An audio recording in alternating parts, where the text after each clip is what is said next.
పరిశుద్ధ బైబిల్ గ్రంథము నుండి ఆది కాండము 22వ అధ్యాయము 17వ వచనమును మనం చదువుకుందాం. నేను నిన్ను ఆశీర్వదించి ఆకాశ నక్షత్రముల వలెను సముద్ర తీరమందలి ఇసుక వలెను నీ సంతానమును నిశ్చయముగా విస్తరింపచేసేదను. నీ సంతతి వారు తమ శత్రువుల గవిని స్వాధీనపరచుకొందురు. మరియు నీవు నా మాట వినినందున భూలోకములోని జనములన్నీయు నీ సంతానము వలన ఆశీర్వదింపబడును. నా తోడని ప్రమాణము చేసి ఉన్నానని యెహోవా సెలవిచ్చెను. దేవునికి స్తోత్రము కలుగును గాక. ప్రియ దేవుని బిడ్డలారా, దేవుని సన్నిధానములో దేవుని సముఖములో కూడి వచ్చినటువంటి బిడ్డలైన మీ అందరినీ నేను మరొకసారి అభినందిస్తూ ఉన్నాను. దేవుని సన్నిధిలో దేవుడు మనతో మాట్లాడుతున్న ప్రతి మాటను జాగ్రత్తగా మనం గమనించాలని మిమ్మల్ని అందరినీ నేను ప్రేమపూర్వకంగా మనవి చేస్తూ ఉన్నాను. ఆ చైర్ తీసి వెనకలేసేయండి బాబు. అలా ఆక్వర్డ్గా ఉన్న వాటిని వెనకేసేసేయాలి. వాక్య భాగములో ఈ సందర్భాన్ని మనం చూస్తూ ఉంటున్నప్పుడు దేవునటువంటి మాట ఏంటంటే, నేను నిన్ను ఆశీర్వదించి ఆకాశ నక్షత్రముల వలెను సముద్ర తీరమందలి ఇసుక రేణు వలెను నీ సంతానమును నిశ్చయముగా విస్తరింపచేసేదను. నీ సంతతి వారు తమ శత్రువుల గవిని స్వాధీనపరచుకొందురు. భూలోక జనములన్నీ నీ సంతానము వలన ఆశీర్వదించబడును అని దేవుడు అబ్రహాముతో ప్రమాణము చేస్తూ ఉంటున్నాడు, వాగ్దానము చేస్తూ ఉన్నాడు. దేవుడు ఒక వ్యక్తిని ఆశీర్వదించడానికి, ఒక వ్యక్తిని దీవించడానికి, తన సంతతిని ఆశీర్వదించడానికి, శత్రువుల గవిని స్వాధీనపరచుకునేటంత శక్తిమంతునిగా చేయడానికి కొన్ని విషయాలు మనం ఆలోచన చేద్దాము. చాలా సందర్భాలు ఉన్నాయి. భక్తుల ఆత్మీయ జీవితంలో ఒక్కొక్క కోణములో నుంచి ఒక్కొక్క పాఠం నేర్చుకుంటూ ఉంటే మన జీవితం సరిపోదు. ఈ రోజున దేవుడు మనలను, మన సంతతిని, మన కుటుంబాలను విస్తరింప చేయడానికి, ఆశీర్వదించడానికి, విశాలపరచడానికి, దీవించడానికి, హెచ్చించడానికి గల కొన్ని విషయాలను మనం ధ్యానం చేద్దాం. దేవుడు వట్టివారిని గట్టివారిగా చేస్తాడు. దీనులను ఆయన ఆదరిస్తాడు. ఒక సాధారణమైనటువంటి వ్యక్తులను దేవుడు ఆయన కృప ద్వారా ఆశీర్వదిస్తాడు. ప్రియ దేవుని బిడ్డలారా, మనం చూస్తూ ఉంటున్నప్పుడు అబ్రహాము జీవితాన్ని మనం గమనించినట్లయితే, అబ్రహాము దేవుడు తనతో మాట్లాడినప్పుడు దేవుని మాటను విధేయత చూపించి దేవుడు వెళ్ళమన్న స్థలాలకు ఆయన వెళ్ళాడు. క్రైస్తవ విశ్వాస జీవితంలో మనము దేవుని మీదనే, దేవుని పైనే ఆనుకునేటువంటి అనుభవంలోనికి మనం రావాలి. ఏదో బ్రతికేస్తున్నాను, ఏదో భక్తి చేస్తున్నాను, ఏదో ప్రార్థనకు వెళుతూ ఉన్నాను, ఏదో ఆరాధిస్తున్నాను, పాటలు పాడుతున్నాను, ప్రసంగాలు చేస్తూ ఉన్నాను, ఇలాంటి భక్తి కాకుండా మన జీవితంలో దేవుడే మనకు ప్రాముఖ్యమైనటువంటి కేంద్రంగా మన జీవితంలో ఉండాలి. ఇట్టి స్థితికి మనం వచ్చినప్పుడే దేవుని యొక్క గట్టి విలువను మనం చూడగలుగుతూ ఉంటుంటాం. అబ్రహాము తన జీవితంలో దేవునికి తనను తాను సమర్పించుకున్న తర్వాత వెనుదిరగలేదు. దేవుని మీదనే ఆయన ఆనుకున్నాడు. దేవుని మాట ప్రకారంగా అబ్రహాము వెళుతూ ఉంటున్నప్పుడు తనతో పాటుగా ఎవరు వెళ్ళారు? అబ్రహాముతో పాటుగా ఎవరు వెళ్ళారు? లోతు కూడా వెళ్ళాడు. నేను మరలా జ్ఞాపకం చేస్తూ ఉంటున్నాను, ఎప్పుడు కూడా మన అడుగులు, మన బంధుత్వాలు, మన బంధాలు, మన స్నేహాలు, మన జోడి, ఇదంతా ఎవరితో ఉండాలి అని అంటే, లోకానుసారమైనటువంటి జీవితం, ముసలమ్మ ముచ్చట్లు, కళ్ళబొల్లి కబుర్లు, లేనిపోని మాటలు, కాలక్షేపం చేసేటువంటి వాళ్ళతో మనం ఉండకూడదు. అది మనకు ఎంత మాత్రము ప్రయోజనం కాదు. కొంతమందిని మీరు చూడండి, ఒకవేళ మీ జీవితాల్లో కూడా అనుభవం ఉండుంటుంది. అవి మనకి ఏమైనా ఉపయోగపడేటువంటి మాటల, ఏమైనా కలిసి వచ్చేటువంటి సమయమా అది? కానీ దేవుని సేవకునిగా దేవుని వాక్యము ద్వారా మాట్లాడుతున్నాను. నీ స్నేహము, నీ సహవాసము, నీ సాంగత్యము, నీ బంధత్వము దేవునితో నడిచే వారితో ఉండడం మంచిది. లోతు మంచి ఎంపిక ఎంచుకున్నాడు. ఒక సమయం వచ్చింది, ఆ సమయంలో ఒక మంచి తీర్మానం తీసుకున్నాడు. మనము కూడా చాలా సందర్భాలు, చాలా ఆధ్యాత్మికమైనటువంటి తీర్మానాలు తీసుకుంటాం. జనవరి 1కి బాప్తిస్మము తీసుకున్నప్పుడు ఎన్నో తీర్మానాలు మనం తీసుకుంటాం, మంచి నిర్ణయాలు. కానీ మనం వాటి మీద నిలబడుతుంటున్నామా? వాటి మీద నిలబడుతూ ఉన్నారా అంటే జనవరి 1 వారంలోనే మనం మన వాగ్దానాన్ని, మన ప్రమాణాలని మర్చిపోతాం. ఈ సంవత్సరం అస్సలు దేవుని సన్నిధికి మానకూడదు, నేను పాటల్లో ఎదగాలి, వాక్యంలో ఎదగాలి, ప్రార్థనలో ఎదగాలి, దేవుడు నన్ను అంతా కాపాడాడు, ఇలా ఎన్నో తీర్మానాలు తీసుకుంటాం. కానీ ఫస్ట్ వారానికే, రెండో వారం, మూడో వారం వచ్చేసరికి మామూలు అయిపోతూ ఉంటుంటాం. బాప్తిస్మం తీసుకున్నప్పుడు కూడా ఎంత వేడిగా ఉంటాం, ఎంత దేవుని కొరకు రోషంగా ఉంటారు. ఎన్నెన్ని తీర్మానాలు తీసుకుని ఎంతోమంది భక్తులను ముందుంచుకుంటారు. కానీ బాప్తిస్మం తీసుకున్న తొలి దినాలలోనే మరలా మాట తప్పుతూ ఉంటుంటారు. ఆ తీర్మానాలు తప్పువా, మంచివి కాదా అంటే మంచి తీర్మానాలే, మంచి డెసిషనే తీసుకున్నారు. కానీ దానిని కొనసాగించలేకపోతూ ఉన్నారు. లోతు ఒక మంచి నిర్ణయం తీసుకున్నాడు. అదేంటంటే దేవునితో నడిచే అబ్రహాముతో వెళ్ళడం. చెప్పండి, ఏ నిర్ణయం తీసుకున్నాడు లోతు? దేవునితో నడిచే అబ్రహాముతో వెళ్ళడం. ఈ రోజున మన ప్రయాణం కూడా దేవునితో నడిచే వాళ్ళతో మనం పెట్టుకోవాలి. మరలా నేను చెప్తా ఉంటున్నాను, మన ప్రయాణము, మన సహవాసము, మన స్నేహము, మనము ఏది చేద్దాం అనుకున్నా అది దేవుని బిడ్డలతోనే మనం ఉండాలి. దేవుని బిడ్డలను నిర్లక్ష్యం చేయొద్దు, దేవుని బిడ్డలను దూరం పెట్టొద్దు, దేవుని బిడ్డలను మర్చిపోవద్దు.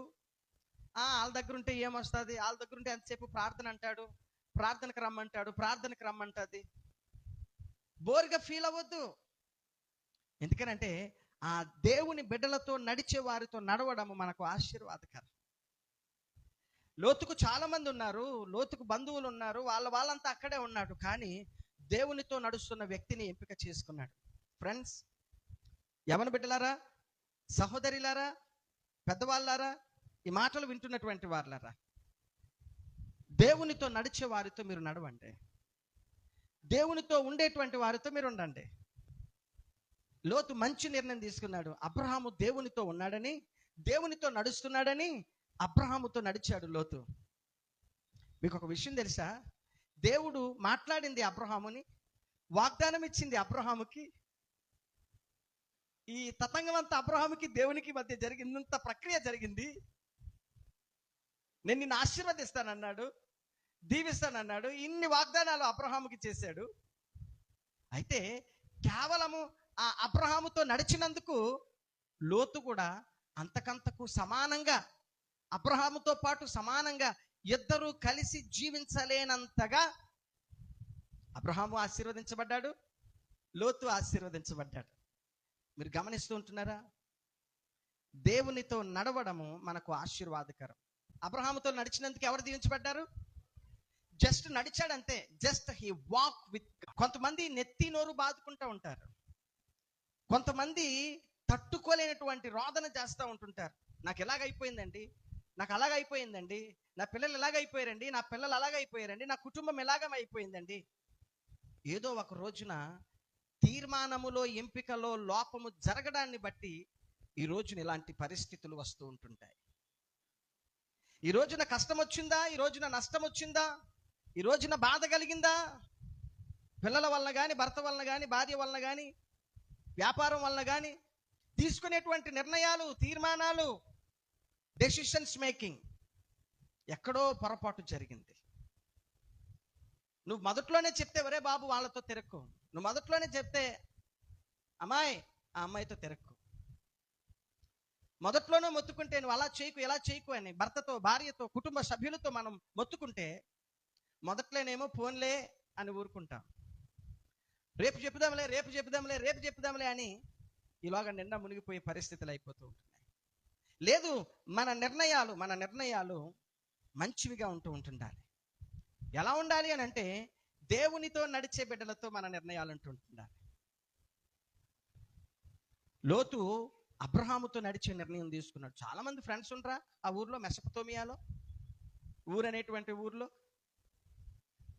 అబ్రహాము నివసించిన ఊర్లో లేరా? ప్రజలు ఉన్నారు, బంధువులు ఉన్నారు, స్నేహితులు ఉన్నారు, అప్పటి వరకు కలిసి తిరిగారు. ఒకసారి నిర్ణయం తీసుకున్నాడు, అబ్రహాము దేవునితో నడుస్తున్నాడు, నేను ఆయనతో నడుస్తాను. దేవునితో నడిచేటువంటి వ్యక్తులను, దేవుని ప్రజలతో నడిచేటువంటి వ్యక్తులను దేవుడు విడిచిపెట్టడు. వాళ్ళ కొరకు ఏమైనా చేస్తాడు. దేవుని మాట ప్రకారంగా నడిచారు. మోషే విధేయత చూపించాడు. అలా మోషేను వెంబడించారు ఇశ్రాయేలీయులు. దేవుడు విడిచిపెట్టాడా? అద్భుతాలు చేసి నడిపించాడు. దేవునితో నడిచేటువంటి అనుభవం.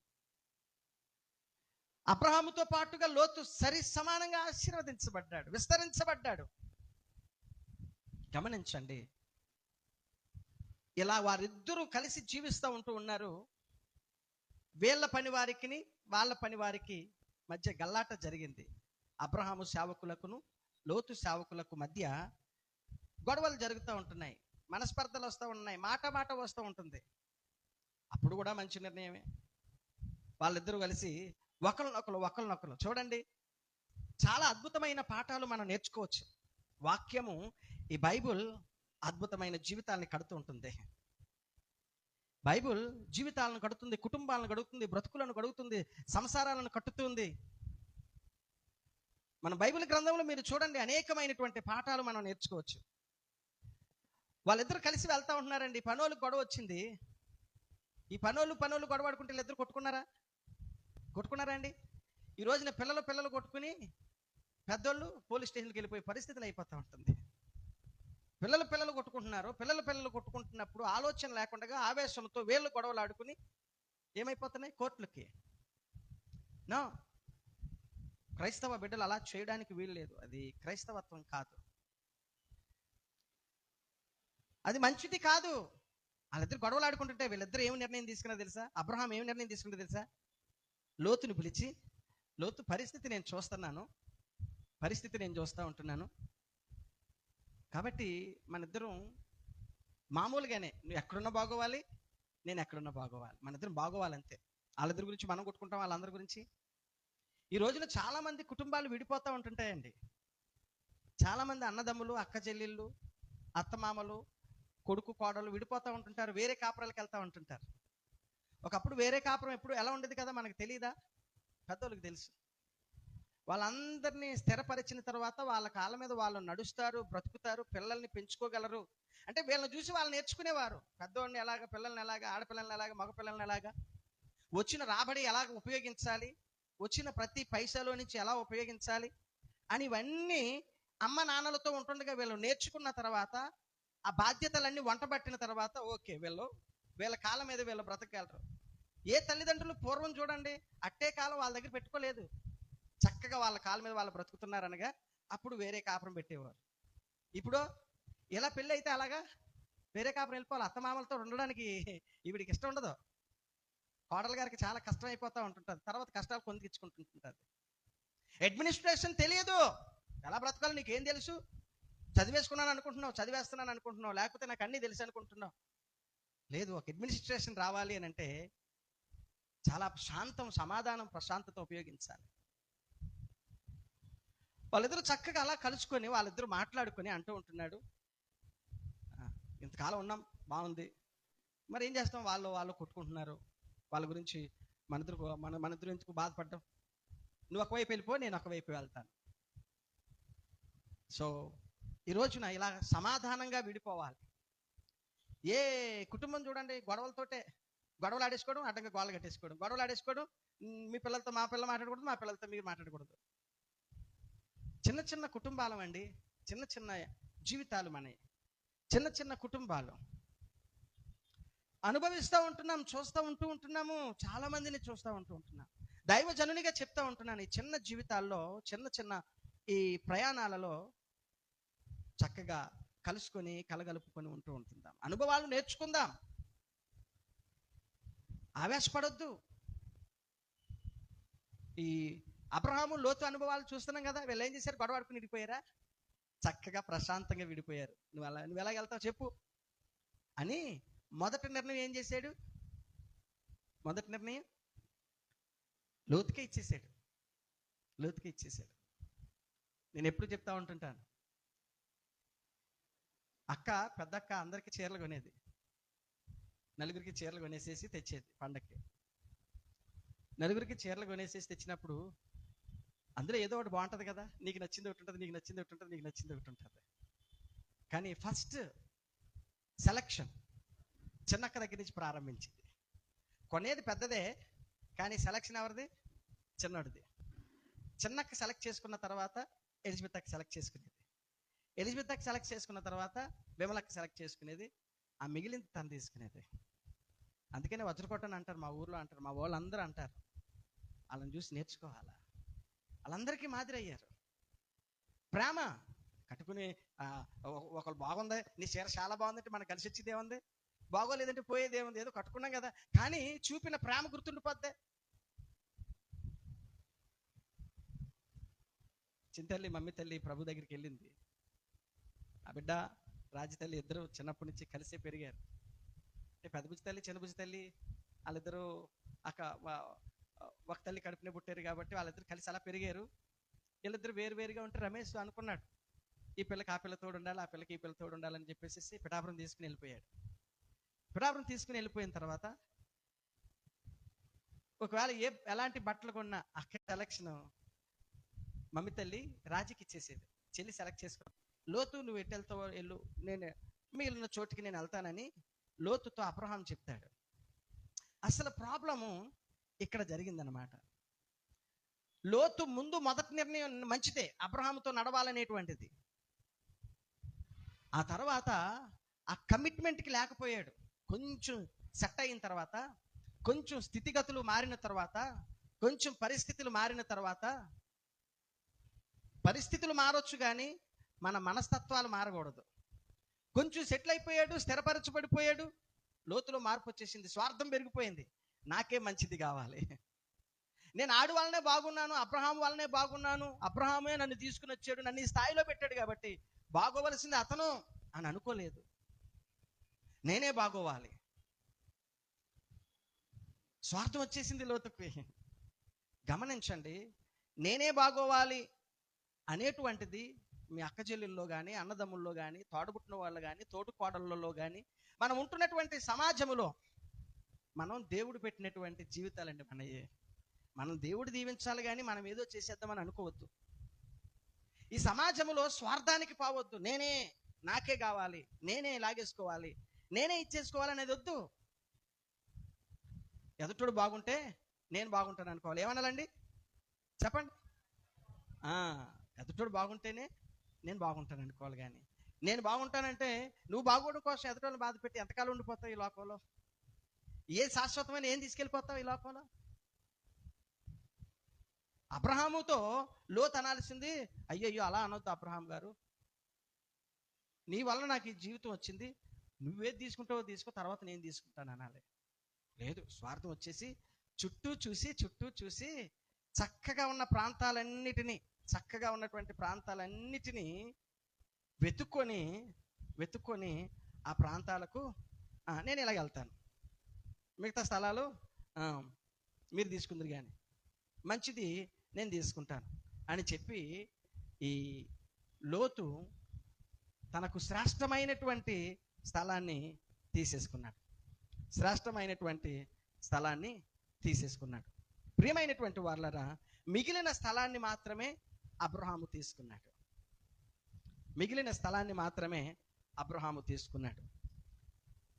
శ్రేష్టమైనది ఎవరు తీసుకున్నారు? లోతు తీసుకున్నాడు. లోతు తీసుకుని శ్రేష్టమైన దాన్ని పట్టుకుపోయాడు.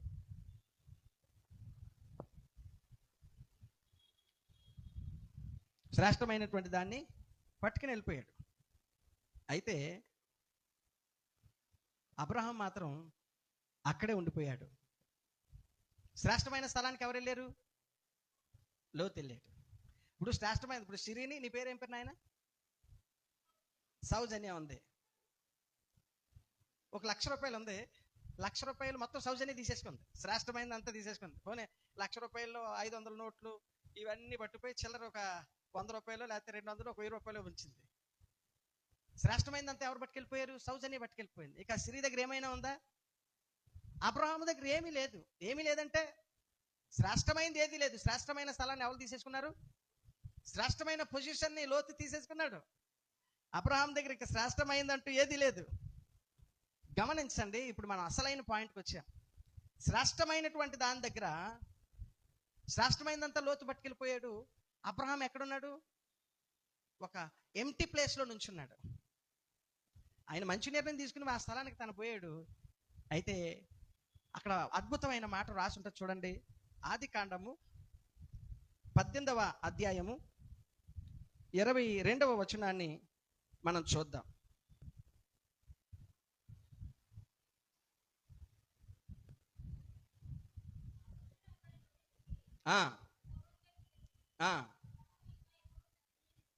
చూడండి,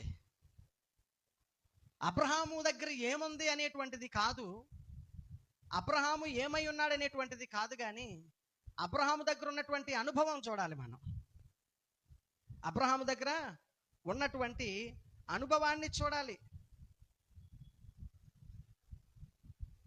అబ్రహాము దగ్గర ఉన్నటువంటి అనుభవాన్ని చూడాలి. ఎలాంటి అనుభవం కలిగి ఉన్నాడు అని అంటే, ఏమున్నా లేకపోయినా నా దగ్గర ఏముండాలి? నేను ఎక్కడ ఉండాలి? చెప్పండి అమ్మ, అందరూ చెప్పండి. This is most important in our lifes. It should B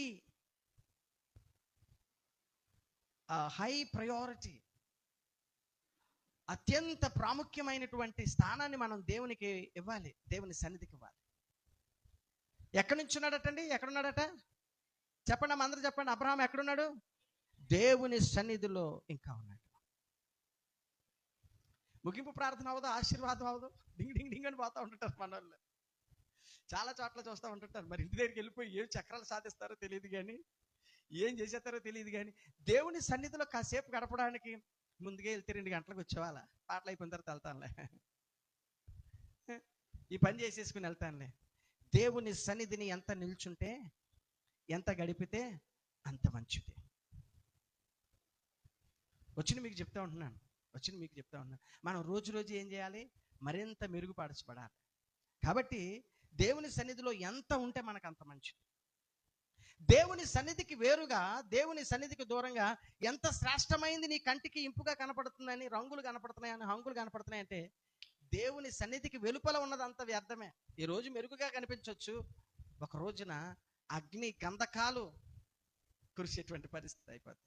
దేవుడు లేనటువంటి స్థలాన్ని మనం ఎప్పుడు ఎంపిక చేసుకోకూడదు. దేవుడు లేనటువంటి మనుషులను ఎప్పుడు మనం ఎంపిక చేసుకోకూడదు. దేవుడు లేనటువంటి ప్రాంతాన్ని ఎప్పుడు మనం ఎంపిక చేసుకోకూడదు. దేవుడు లేనటువంటి సమయాన్ని ఎప్పుడు మనం కోరుకోకూడదు. నువ్వు ఎక్కడుంటే అక్కడ దేవుడు ఉండాలి. నువ్వు ఎక్కడుంటే అక్కడ దేవుడు ఉండాలి.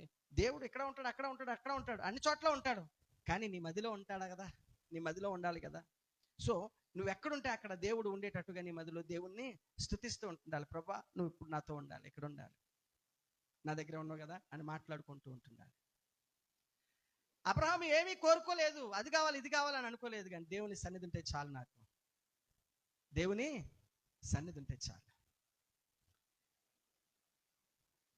శ్రేష్టంగా కనబడుతున్నాయి, అవి బాగున్నాయి, ఈ బాగున్నాయి, వాళ్ళు బాగున్నారు, వీళ్ళు బాగున్నారు, ఎలాగైతే బాగుంటుంది అలా అయితే బాగుంటుంది. సొంత ప్రయత్నాలు లేవు. దేవుని సన్నిధిని మానేసేసి అటు తిరగడం, ఇటు తిరగడం, ఆ పనులు చేసుకోవడం, ఈ పనులు చేసుకోవడం లేదు. నాకు దేవుని సన్నిధి ఉంటే చాలు. ఏమి ఉన్నా లేకపోయినా దేవుని సన్నిధి ఉంటే చాలు. చెప్పండి, ఏమి ఉన్నా లేకపోయినా నాకు దేవుని సన్నిధి ఉంటే చాలు. ఆ సన్నిధిలో ఏం చేశాడంటే అబ్రహాం, చదవండమ్మా.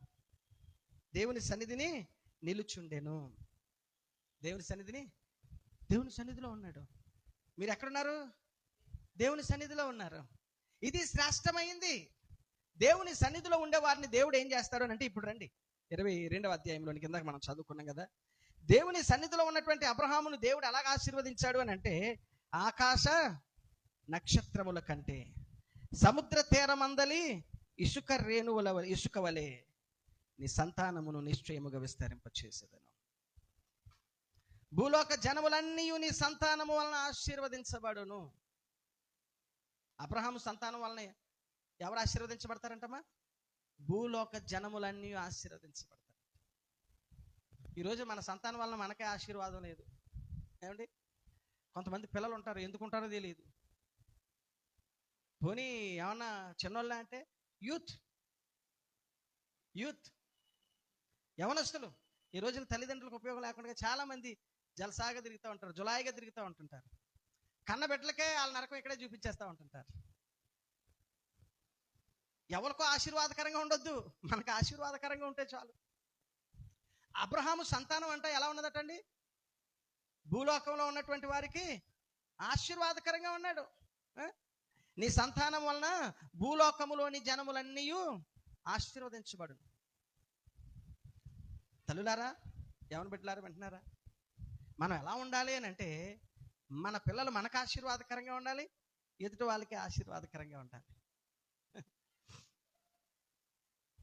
ఈ రోజున ఎందుకు వచ్చింది అబ్రహాంకి ఆశీర్వాదం అని అంటే, అబ్రహాం ఎక్కడున్నాడు? దేన్ని కోరుకున్నాడు? దేవుని సన్నిధిని కోరుకున్నాడు. దేవుని సన్నిధిని కోరుకున్నాడు. దేవుని సన్నిధిలో ఉండడం మనకు మంచిది. దేవుని సన్నిధిలో ఉండడం మనకు మంచిది. ఒక వ్యక్తి దేవుని సన్నిధి వద్దనుకున్నాడు. ఒక వ్యక్తి దేవుని సన్నిధి వద్దనుకున్నాడు. చిబాబాయ్, దేవుని సన్నిధి కానీ నేను దూరంగా పోతాను, దేవుని సన్నిధి నుంచి నేను దూరంగా పోతాను అని వెళ్ళిపోయాడు. నినివే పట్టణస్థులు దేవుని దృష్టికి చాలా ఘోరమైనటువంటి ప్రజలుగా ఉన్నారు. నినివే పట్టణస్థులు అనేటువంటి సందర్భం వచ్చింది అని అంటే మనకెవరు గుర్తు రావాలి అని అంటే యోనా గారు గుర్తు రావాలి. ఇలా సందర్భాలను బట్టి సన్నివేశం గుర్తొచ్చేయాలి, భక్తులు గుర్తొచ్చేసేయాలి. నినివే పట్టణస్థులు దేవుని దృష్టికి ఘోరమైనటువంటి ప్రజలుగా వాళ్ళు ఉంటుంటుంటే దేవుడు ఆ ప్రజల మీద కోపడతాడు. ఆ ప్రజల మీద కోప్పడి, దేవుని మాట ఆలకించకపోతే మీ పరిస్థితి బాగోదబ్బాయి, దేవుని మాట ఆలకించకపోతే మీ పరిస్థితి బాగోదు, చేతులారా మీ జీవితాలు మీరు పాడు చేసుకుంటారు ఎందుకు అని హెచ్చరించమని యోనాను పంపిస్తాడు. దేవుని మాట లెక్క చేయని వాళ్ళు నన్ను ఎక్కడ లెక్క చేస్తారు అని యోనా అభిప్రాయం. ఇప్పుడు అదే కదా ఒక్కొక్కసారి నాకు అనిపిస్తూ ఉంటుంటుంది. మనుషులు కదా, సేవకులు ప్రతి ఒక్కరికి అనిపిస్తూ ఉంటుంటుంది. అమ్మా బాబు రండి, అయ్యా రండి అంటే రారో. ఎందుకు వాళ్ళు ఎవరు లెక్క చేయట్లేదు? పాస్టర్ గారినా దేవుడినా? దేవుడు అంటే లెక్కలేదు కాబట్టి పాస్టర్ గారికి మాట లెక్క ఉండదు. దేవుడు అంటే భయపడేవాళ్ళు పాస్టర్ గారికి భయపడతారు. ఇదే మీకు సింపుల్ లాజిక్. నాకు అర్థమవుతున్న అనుభవం ఏంటంటే, పాస్టర్ గారికి భయపడితే దేవునికి భయపడతారు, దేవునికి భయపడితే పాస్టర్ గారికి భయపడతారు. పాస్టర్ గారిని ఎదిరించినా, పాస్టర్ గారిని చనుక్కున్నా, పాస్టర్ గారిని ఇదైన వాటికి వాళ్ళు ఎవరు దేవుని మీద చనుక్కునేటువంటి వాళ్ళు, దేవుడు అంటే భయం లేనటువంటి వాళ్ళే. అందుకని యోనా ఏమంటాడంటే, బాబు నీకు నమస్కారం, నీ మాట లెక్క చేయలేదు, అందులో మేమంటే వాళ్ళకి చిన్న చూపు, మేమంటే పడదు, వాళ్ళకి హెబ్రీలు అంటే పడదు, మేమంటే మామూలుగానే అసలు వాళ్ళకి కోపం, అలాంటిది వాళ్ళంత భయంకరమైన. ఇప్పుడు ఎప్పుడైనా సరే మీరు వినండి, ఎవరైనా ఒక మాట ఆలకిస్తారు అని అంటే వాళ్ళ మంచోళ్ళు అయితేనే ఆలకిస్తారు కదా. చెడ్డ అలవాట్లో ఉన్నవాడు నేను అన్నీ అనవసరం లేదు, ఎందుకురా తాగుబోతులా అలా తిరుగుతా ఉంటే ఆడికి రోషం వచ్చేస్తుంది, ఆడి కోపం వచ్చేస్తుంది. అయ్యో తాగి నా ఆరోగ్యం పాడవుతుందనే కదా, నేను పాడైపోతే నా పిల్లలు పాడైపోతారనే కదా అంటున్నాడు ఈయన, లేకపోతే ఆ మనిషి చెప్తుంది, నా భార్య చెప్తున్నా రాదు, తాగదంటే కోపం వచ్చేస్తుంది, ఎక్కలేని కోపాలు వచ్చేస్తా ఉంటుంటాయి. అదే మంచోడికి చెప్పండి, ఆలకిస్తా ఉంటుంటాడు. మాట ఆలకించలేదు అని అంటే ఆడు మంచోడు కాదంతే. వాళ్ళు ఎవరైనా పిల్లలైనా ఎవరైనా సరే ఇంట్లో మాటలు మీరు ఆలకించకపోతే, తల్లిదండ్రుల మాటలు సమాధానం చెప్తే ఇంక అప్పుడే మీ మంచితనం అంతా ఇదే ఉంటుంది, మంట కలిసిపోతుందా మట్టి కలిసిపోతుందా?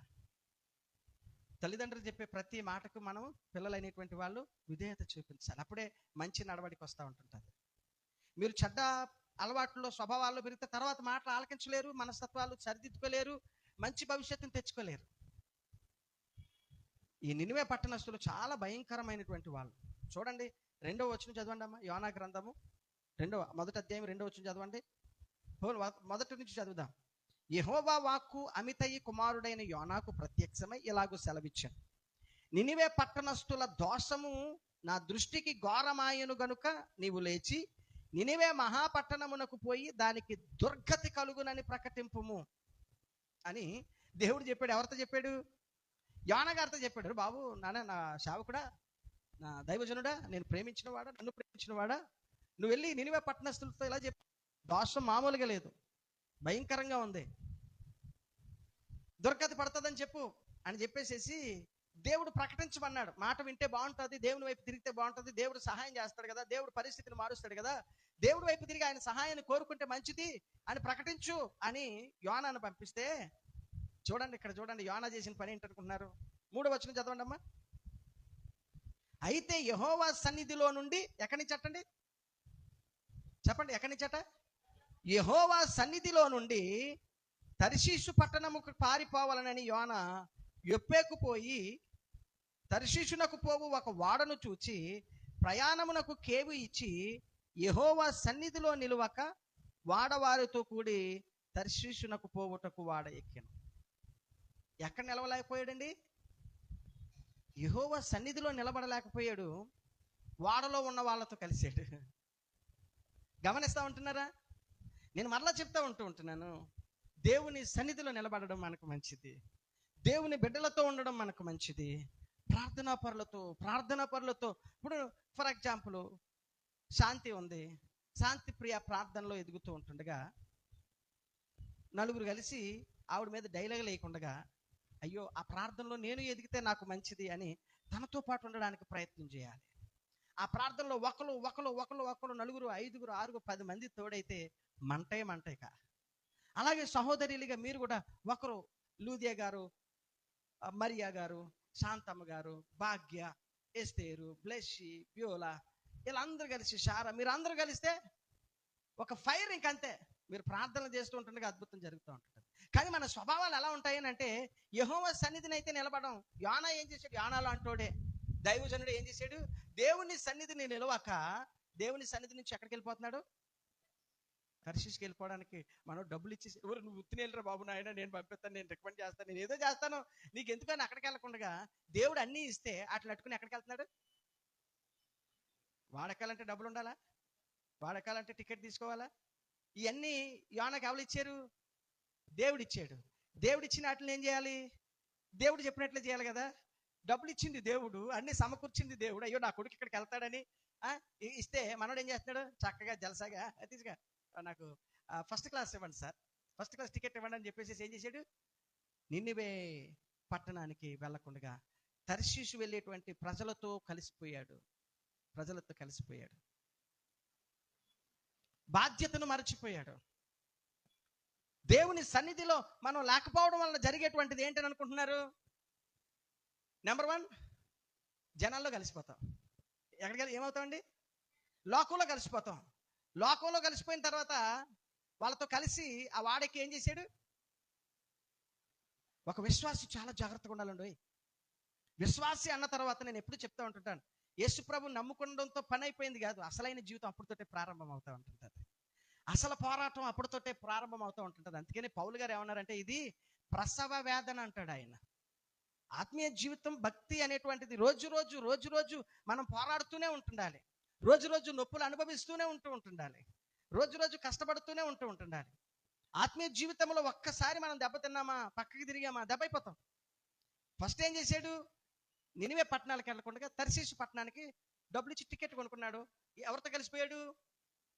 ఆ వాడ మనుషులతో కలిసిపోయాడు. ఓకే, క్రైస్తవ విశ్వాస జీవితం కూడా నువ్వు నేను మనం ఎవరైనా, అది పాస్టర్ గారులు కావచ్చు, సంఘ పెద్దలు కావచ్చు, లీడర్లు కావచ్చు, సంఘంలో ఎవరైనా కావచ్చు, యూత్ కావచ్చు, పెద్దవాళ్ళు కావచ్చు, మనం ఎప్పుడైతే దేవుని సన్నిధి నుంచి బయటకు వస్తామో, దేవుని సన్నిధిని వద్దనుకుంటామో, జనాలు మనకు రెడీగా ఉంటారు. ఎంటర్టైన్మెంట్ అంతా రెడీగా ఉంటుంది, హంగులు రంగులు అన్ని రెడీగా ఉంటాయి. నువ్వు ఉండేటువంటి ఆ ప్రార్థన ఆ ప్రత్యేకమైనటువంటి అనుభవాన్ని మనం ఎప్పటికప్పుడు కాపాడుకోవాలి. రోజు ప్రార్థన చేసే అనుభవంలో ఉన్నారా అండి? రోజు ప్రార్థన చేసుకుంటున్నారా? అంటే మీరు భోజనం చేసేటప్పుడు ప్రార్థన, ఊరెళ్ళేటప్పుడు ప్రార్థన, ఈ కాదు నేను అనేది. ప్రత్యేకంగా మీరు అన్నం వండేటప్పుడు, అన్నం తినేటప్పుడు, ఊర్లు వెళ్ళేటప్పుడు, పొద్దున్న లేచినప్పుడు, పడుకునే చేసినప్పుడు ప్రార్థనలు, ఇవి ప్రార్థనలు కాదు. స్వార్థం కోసం చేసేటువంటివే, నీ కోసం నువ్వు అడిగేటువంటివే. క్రైస్తవ విశ్వాస జీవితంలో నిజమైన భక్తి ఏది అని అంటే, దేవా నేను నీ కోసం ఏం చేయాలి, నాకు ఇది చెయ్యి అని జీవితాంతం నువ్వు స్వార్థంతో నీ కోసం అడిగితే నీకు ప్రయోజనం ఉండదు. దేవుడికి తెలుసు. మీరు ఒకసారి గమనించండి, సౌలు ఎక్కడున్నాడు, సమూయేలు ఎక్కడున్నాడండి? సమూయేలు ఎక్కడున్నాడమ్మా? దేవుని సన్నిధిలో ఉన్నాడు. దేవుని సన్నిధిలో ఉన్నాడు. దేవుని సన్నిధిలో ఉన్న సమూయేలుతో ఎవరు మాట్లాడుతున్నారు? దేవుడు మాట్లాడుతున్నాడు. దేవుడు మాట్లాడుతున్నాడు. ఒకవేళ అనుకుందాం, ఇప్పుడు దేవుని సన్నిధిలో మనం ఉన్నాం కదా, దేవుడు వచ్చి మనతో మాట్లాడితే మన రిప్లై ఎలా ఉంటుంది? దేవుడా, నువ్వు నాకు వచ్చేసావా? నా కోసం వచ్చేసావా? నాతో మాట్లాడుతున్నావా? నా కష్టాలన్నీ కొట్టెక్కితే ప్రభా, నా సమస్యలన్నీ పోతాయి. నువ్వు నాతో మాట్లాడితే, నువ్వు నా కోసం వచ్చేస్తే, నువ్వు నా దగ్గర ఉంటే నాకు ఇంక బాధ ఏంటి? ఇదిగో ఈ అప్పు తీర్చేవా, ఈ ఇల్లు కట్టేవా, ఆ పని చేసేవా, మా పిల్లలకు ఉద్యోగం ఇవ్వవా, మా పిల్లలకు పరీక్షలు ఇచ్చేవా, అది చేయవా, ఇది చేయవా. ఇదే కదా ఎవరైనా అడుగుతాం, దేవుడు వచ్చి అడిగితే. కానీ సమూయేలులో ఉన్న గొప్ప లక్షణం ఏంటో తెలుసా? దేవా, మాట్లాడుతున్నావా? సరే మాట్లాడు, నేను ఆలకిస్తాను. నీ దాసుడు ఆలకిస్తున్నాడు. ఏం చేయాలి చెప్పు? ఏం చేయాలో చెప్పు. ఏం చేయమంటావు? దేవునిలో ఉన్నటువంటి అనుభవాలు అవి. దేవునితో ఉండేటువంటి అనుభవాలు మన జీవితంలో ఎప్పుడు నువ్వు అది చెయ్యి ఇది చెయ్యి కాదు, కానీ నేను నీ కోసం ఏం చేయాలి? Lord, what can I do for you? దేవా, నువ్వు నాకు ఇది చేసి అది చేసి అనేటువంటి దానికంటే, దేవా, నేను నీ కోసం ఏం చేయమంటావు? ఎప్పుడైనా ఎవరమైనా ఈ మాట అడిగామా? దేవుని అడిగిన వాళ్ళు అనుభవాలు ఉన్నాయా? నేను నీ కోసం ఏం చేయమంటావు ప్రభువా? నేను నీ కోసం ఏం చేయమంటావు? ఒకవేళ మీకు ఏమైనా ప్రేరేపణ వస్తే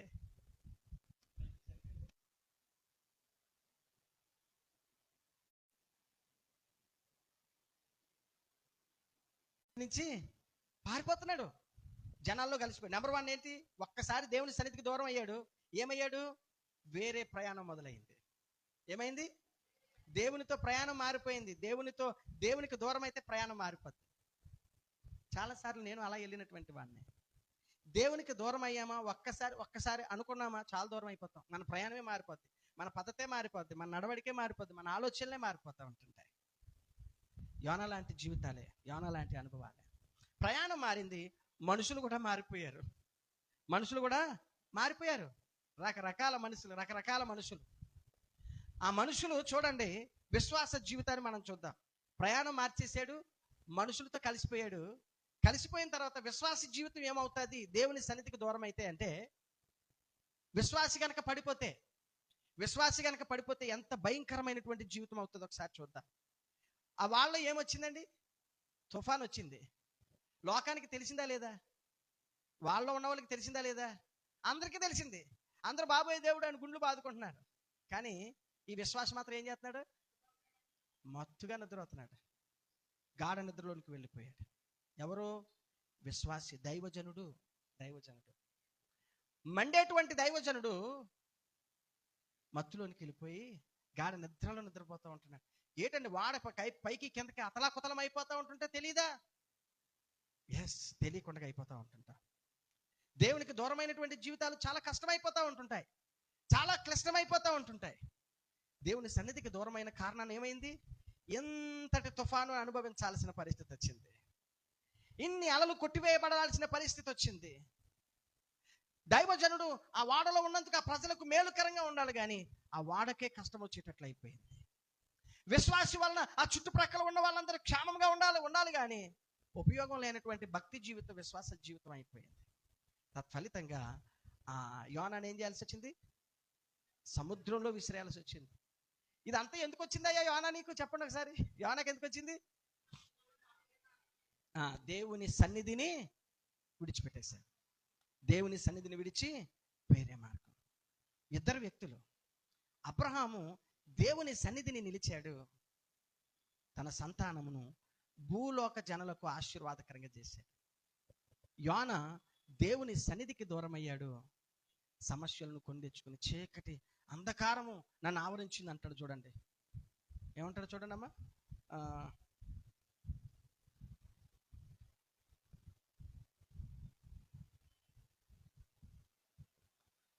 2వ అధ్యాయము 1 వచనం దగ్గర నుంచి. ఆ మత్యము కడుపులో నుండి యోనా యెహోవాను ఇలాగ ప్రార్థించెను, నేను ఉపద్రవములో ఉండి. ఎక్కడ ఉన్నాడటండి? ఉపద్రవము తట్టుకోలేనటువంటి స్థలం. ఉపద్రవం వచ్చేసింది ఉంటుంటాం కదా. ఉపద్రవములో నుండి నేను మన ఇంకా ఏమంటున్నాడు? పాతాళ గర్భములో నుండి నేను కేకలు వేస్తున్నాను. ఎక్కడికి వెళ్ళిపోయాడట? పాతాళ గర్భములోనికి వెళ్ళిపోయాడు. అగాధ సముద్ర గర్భములో ఉన్నాడు. ఎక్కడ ఉన్నాడటండి? 3వ వచనం. అగాధమైన సముద్ర గర్భములో పడవేసి ఉన్నాడు. ప్రవాహములు నన్ను చుట్టుకొని ఉన్నవి. చూసారా ఎంత దారుణం అయిపోయింది? ఎందుకు ఎలాగైంది అని అంటే కేవలము దేవుని సన్నిధిని విడిచిపెట్టినందుకు. కాబట్టి మనం అందరం దేవుడికి భయపడదాం. వచ్చిన వాళ్ళం మనం, దేవుడికి భయపడి వచ్చిన వాళ్ళమే. మనము దేవుడు అంటే భయపడి వచ్చిన వాళ్ళమే, దేవుడు అంటే భక్తి ఉన్న వాళ్ళు వచ్చిన వాళ్ళమే. ఈ రోజున మనము కూడా ఒక అబ్రహాము కావాలి. మనము మన సంతతి ఒక అబ్రహాము లాంటి సంతతి కావాలి అని అంటే దేవుని సన్నిధిలో నిలిచిందా? దేవుని సన్నిధికి దూరంగా వెళ్ళొద్దు. దేవుని సన్నిధిని మానొద్దు, వాళ్ళ వేళ్ళు మానేసినట్లు. నిర్లక్ష్యం చేయొద్దు, వాళ్ళ వేళ్ళు నిర్లక్ష్యం చేసినట్లు. ఇవాళ పెద్దోళ్ళు లూదియా గారే ముందు వచ్చారు. మైకి వినబడినవ్వండి, వినబడపోనివ్వండి. పోయిన వారం అనౌన్స్మెంట్ చేసాం 8 గంటలకి మన ఆరాధన అని. వచ్చేసేయాలి. దేవుని సన్నిధిలో ఎంత నిలబడితే మనకు అంత ఆశీర్వాదం. దేవుని సన్నిధిలో ఉన్న అబ్రహాము దీవించబడ్డాడు. దేవుని సన్నిధిని విడిచిపెట్టిన యోన అగాధములోకి వెళ్ళాల్సిన పరిస్థితి వచ్చింది. కాబట్టి దేవుని సన్నిధిని ప్రేమిద్దాం, దేవుని సన్నిధిలో ఎదుగుదాం, దేవుని యొక్క సన్నిధిలో ఒదుగుదాం. అట్టి కృప ప్రభు మనకు అనుగ్రహించి మనల్ని దీవించింది కాక. ప్రార్థన చేసుకుందామా?